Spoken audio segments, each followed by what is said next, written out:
দেখেন এই ময়মনসিংহ ডিস্ট্রিক্টের প্রখ্যাত শিল্পী সুনীল কর্মকার,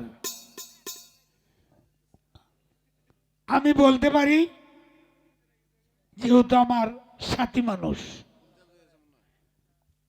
আমাদের ওই 5-7 বছরের ডিফারেন্স হবে। সে যদি চলে যেতে পারে তাহলে আমি কি বাহির হয়েছি নাকি? আমি আরো কয়েকবার গিয়ে ঘুরে আইছি, ঘুরে আইছি। এইটা হয়তো কোনো আল্লাহ ভালো কাজের জন্য, আল্লাহ পাকের কোনো গোলামির জন্য হয়তো আমাকে এখনো বাঁচিয়ে রাখছে, নতুবা রাখার কথা না। তো এমন একজন ব্যক্তিত্ব আমাদের মধ্য থেকে হারিয়ে গেছে, সেই সুখে এমনিতে মনটা খুব খারাপ। তো আমিও চলে যাব, ওইটার 3 তারিখ কবে জানি না। সকলের উপর আল্লাহ রাসূলের রহমত বর্ষিত হোক, আর সকলেই আমার জন্য দোয়া রাখবেন, কোনো প্রকার দাবি রাখবেন না কেউ। মরলে অন্তত এটা বললেন যে লোকটা মহিতা যাই কই অন্তরটাতে ভালো আছে, যেন মালিক বুঝতে পারে যে আমি ভালো ছিলাম। আমরা দোয়া করি বাবা আপনার দেশে থাকবেন অনেক দিন।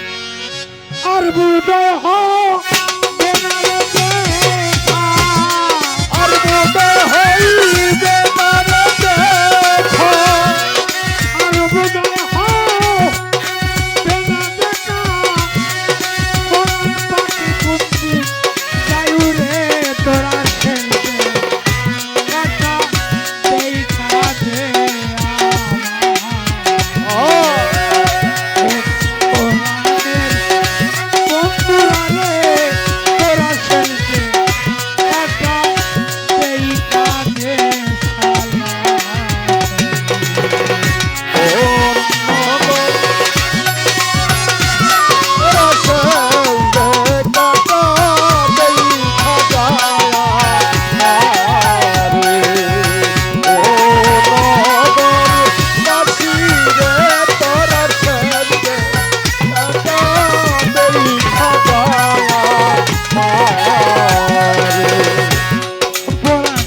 যেদিন যাবে উড়ে, ঘরের বাহির আমায় রাখবে করে, শুয়াইবে মশারি তোলে বলবে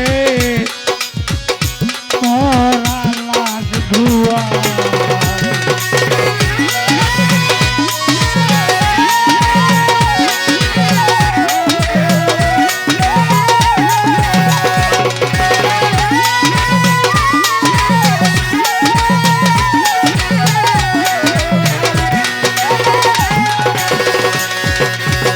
পরাণ পাখি যেদিন যাবে উড়ে, ঘরের বাহির আমায় রাখিবে করে, শুয়াইবে মশারির তলে বলবে মরা লাশ ধুয়াই। সত্যের সাথী কেউ হবে না, সন্ধ্যের সাথী কেউ হবে না, সত্যের সাথী আমার কেউ হবে না, পুত্র কন্যা সংসারে তোরা খেলবে, কাটা দেই কানে পাগলা। ও প্রাণের বন্ধুরা রে তোরা খেলবে, কাটা দেই কানে পাগলা।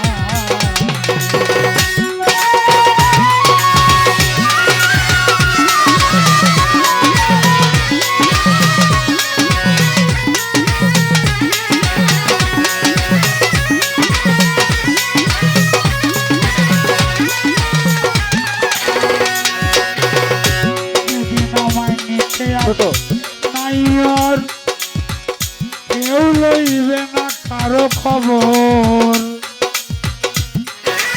আমার জন্য তৈয়ার করবে মাটির একটা ঘর।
করতে যাবে না রে আর ভক্ত আপনার।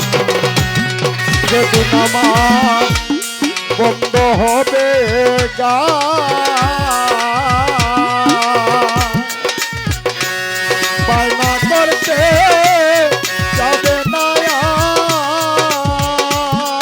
আর আমার ভক্ত আসে কার। সেদিন আমার উড়ে যাবে প্রাণ, সেদিন হতে বন্ধ হবে গান।